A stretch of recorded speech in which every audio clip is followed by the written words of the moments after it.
No surgery painful ആണോ?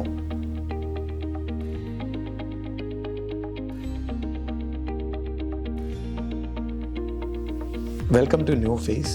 ഇന്ന് നമ്മൾ സംസാരിക്കാൻ പോകുന്ന ടോപ്പിക്ക് നോ സർജറി പെയിൻഫുൾ ആണോ എന്നുള്ളതാണ്. മിക്ക ആൾക്കാരുടെ ഒരു പേടിയാണ്, സർജറിക്ക് ശേഷം എനിക്ക് അതിവേദന ഉണ്ടാകുമോ? നമ്മൾ മനസ്സിലാക്കേണ്ട ഒരു കാര്യം, ഇപ്പോഴത്തെ ഡെപ്ത് ഓഫ് അനസ്തേഷ്യ വളരെ നല്ല ലെവലിലാണ്, ഡീപ്പ് ലെവൽ ഓഫ് അനസ്തേഷ്യയാണ്. അതുകൊണ്ട് മാത്രം നമ്മൾ കൊടുക്കുന്ന പെയിൻ കില്ലേഴ്സ് ഇവയെല്ലാം നിങ്ങളുടെ പെയിനെ വളരെ വളരെ വളരെ മൈൽഡായിരിക്കും. ചില പേഷ്യൻസ് വളരെ പെയിൻ അനുഭവപ്പെടാറേ ഇല്ല. സോ റൈനോപ്ലാസ്റ്റി ഒരു പെയിൻഫുൾ സർജറി അല്ല. അതുകൊണ്ട് തന്നെയാണ് റൈനോപ്ലാസ്റ്റി കഴിഞ്ഞ പേഷ്യൻസ് രണ്ടാം ദിവസം വീട്ടിൽ പോകുന്നത്. സോ നിങ്ങൾക്ക് റൈനോപ്ലാസ്റ്റിയെക്കുറിച്ച് കൂടുതൽ അറിയണമെന്നുണ്ടെങ്കിൽ ഞങ്ങളുമായിട്ട് ബന്ധപ്പെടാവുന്നതാണ്.